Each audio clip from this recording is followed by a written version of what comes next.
Hi, welcome back to the channel.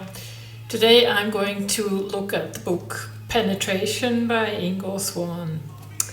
I rediscovered Swan lately when I listened to recordings of Art Bell's radio program from the 90s. When I lived in the US, I used to listen to Coast to Coast AM and Art Bell's shows regularly. They cover all things paranormal. I have always been interested in anything that sort of bends the mind and breaks convention. Anyway, I have looked into remote viewing a couple of decades ago, but this is the first book by Ingo Swann that I actually read, and it's captivating. I wasn't able to put it down once I started, so fasten your seatbelts and let's explore this one.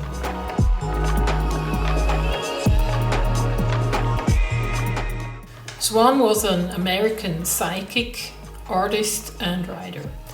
He was born in 1933. He spent most of his adult life in New York City, and he died in 2013 at the age of 79.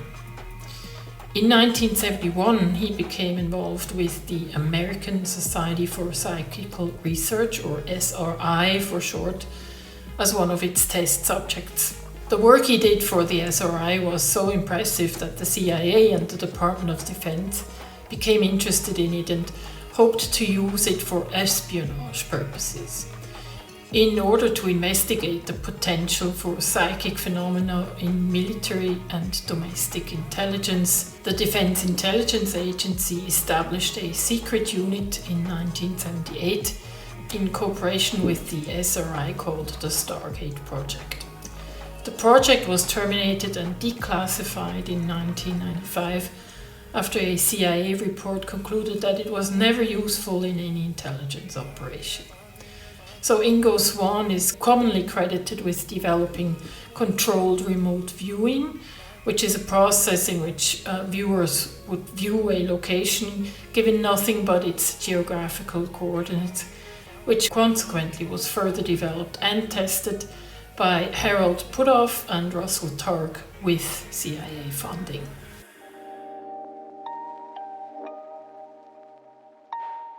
This book is a unique blend of Swann's personal experiences and also broader implications.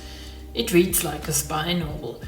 Penetration describes a series of remote viewing experiments that he was hired to do by a secretive government organization. But let's start at the beginning.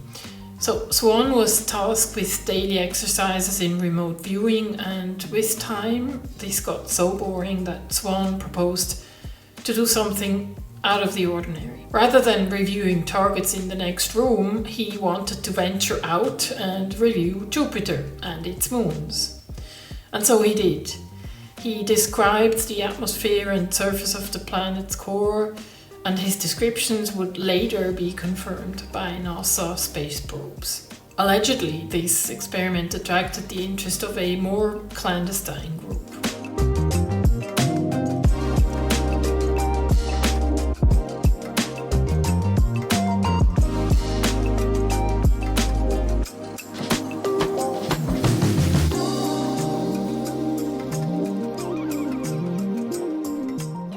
In 1975, Swann was contacted by a highly placed functionary in Washington, D.C., informing him that he would be contacted again to embark on a mission that would impact his life greatly.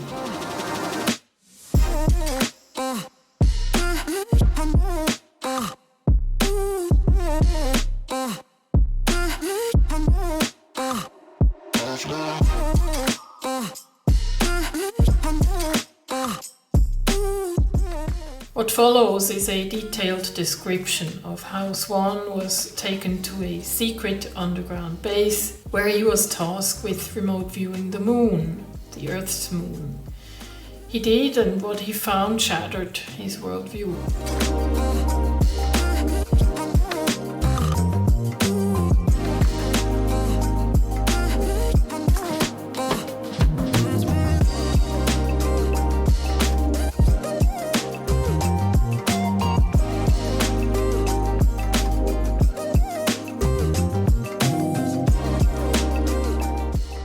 Swan described more details of what he could only conceive of as being a base on the moon built by someone. He figured that the structures he perceived must have either been built by humans or some other extraterrestrial race.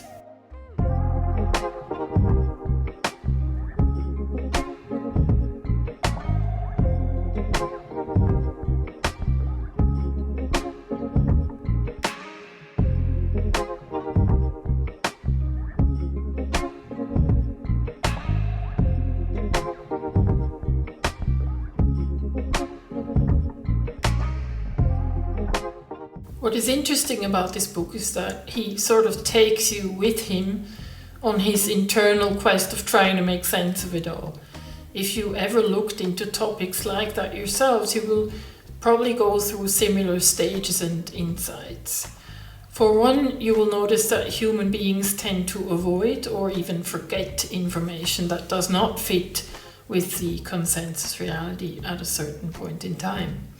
Most people just flat out dismiss accounts like these. Also, it is frightening to think that not only are we not alone, but that there might be civilizations so advanced compared to ours that we pretty much must seem like ants to them, and ants that can be monitored, studied, and experimented with.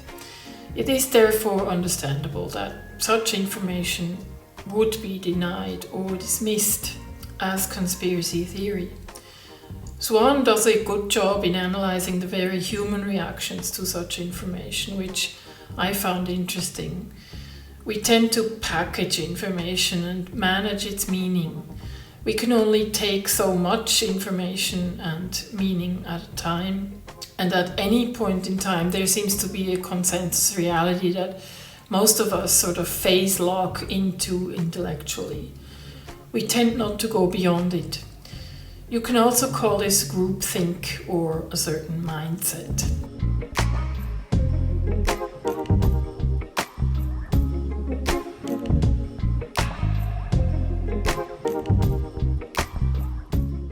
Also, we need to bear in mind that at any given point in time, our institutions are built on the foundation of a particular mindset. So when a consensus reality gets stretched or shattered, so will the institutions that are built on it.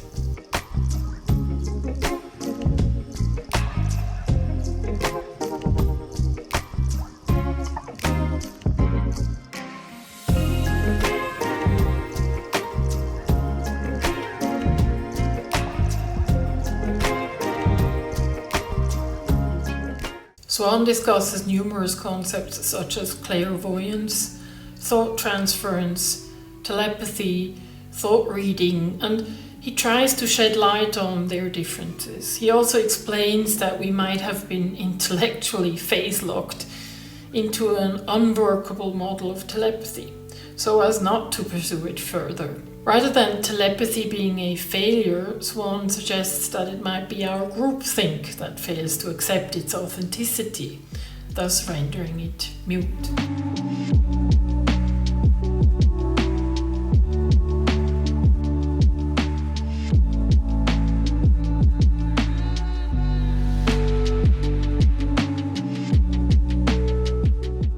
What is suggested also is that telepathy and its functioning suggest that a format of consciousness exists that is independent of each biological human unit.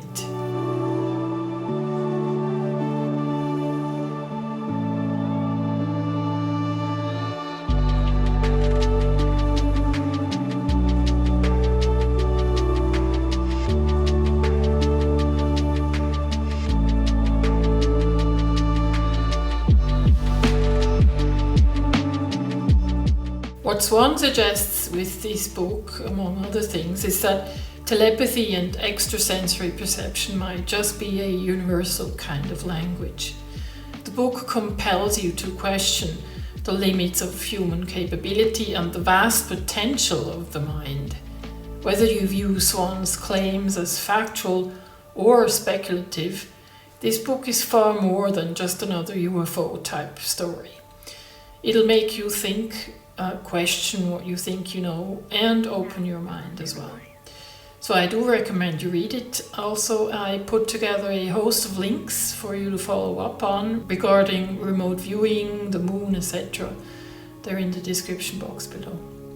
That said, I hope this was worth your time.